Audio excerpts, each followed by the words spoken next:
did not have any money, so we had to wait for the transport that the government would provide to take all the immigrants who wanted to return home. Even though we had nothing left, we all still had our lives, which were more important. Young Authors Book Initiative is a project that gives writing skills to young people and an opportunity to get their stories published. It is also a space where young people are able to say what they feel and what they think. Young Authors Book Initiative came out of a project called Protest Right. Basically, Protest Right was a Ubuntu Nest public education campaign to discourage the use of violence during protest.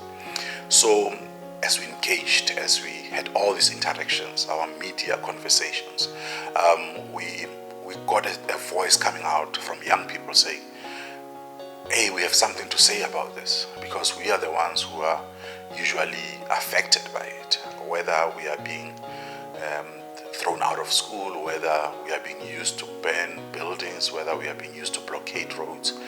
We have something to say about it. So we decided to bring together 15 children, learners from local high schools in Howick, to hear them, to get an opportunity to get them to voice their thoughts on violent protest. Protest right!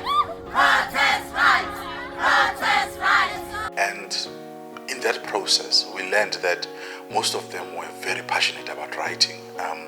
They belong to schools that usually promote performances and sports, but for the quiet child who really wants to express themselves using the written word, there was nothing for them.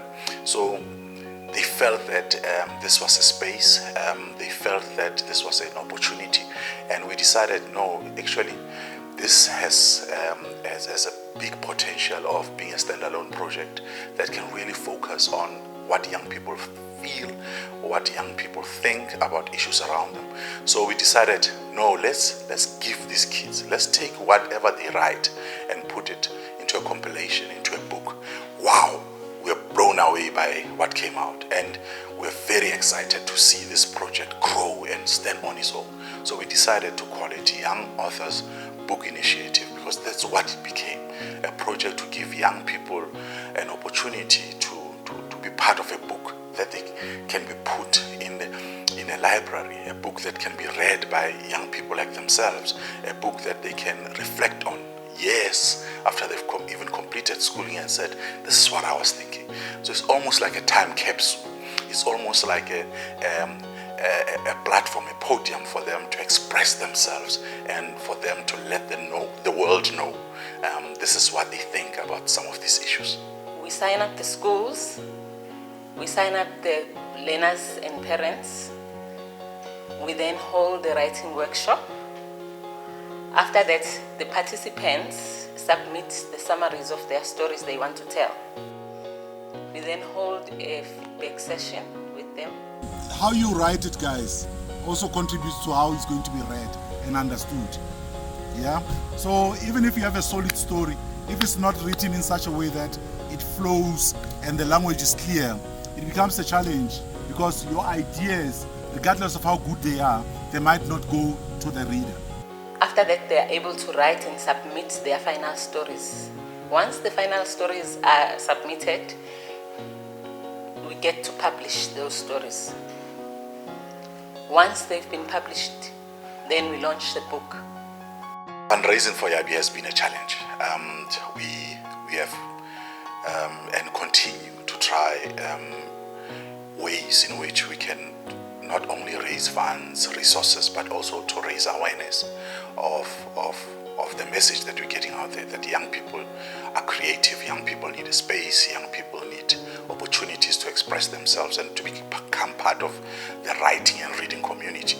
So the first thing that we did, I remember we were thinking, how are we going to edit these books, how are we going to print them, how are we going to connect with the kids, how are we going to travel to places, and all those logistics. So because myself and the managing editor of Yabi have a strong drama, educational theatre and educational media background, we decided, no, let's actually create a stage play that will take to different communities and use it to raise funds.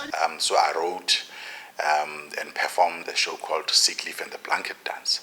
And the managing editor, Lungile Ikaneng, directed and produced the show. That show went to different communities and venues, and a lot of people were excited about it. They were excited about the message of actually standing up and doing something to encourage young people to be part of this wonderful world of books and imagination. So that became our strategy. We did 10 performances, I remember, in KZN last year. And this year, 2020, we decided to put together a new play that would really drive the message even further and even stronger. We did a show called Be My Date that we took to Durban, the Spire Casino at the Zulu Theatre there, and then we took the show to Masambe Theatre, the Baxter Theatre in Cape Town, and a lot of people are excited about it because this is a show, this is a process where they can come and enjoy a high quality production for a good cause, and people truly loved it. I like that song. For a one-man show. Oh yes. Oh yes. Brilliant. You know, I wasn't going to come, but little did I know that I'm going to enjoy it like this. Absolutely. A really good show. My first time and I enjoyed. I really come back for another show of yours. The future of Young Authors Book Initiative is very bright. We have the participation and the involvement of various stakeholders in the writing and reading space, and that community has welcomed us with open arms, and every day we get calls, come get books, how do we get involved? We have people that are making a contribution, and they're saying, no, can I contribute an amount towards you guys getting that computer you're struggling with, getting that laptop you're struggling with, getting those logistics going in terms of reaching the kids, going to the schools and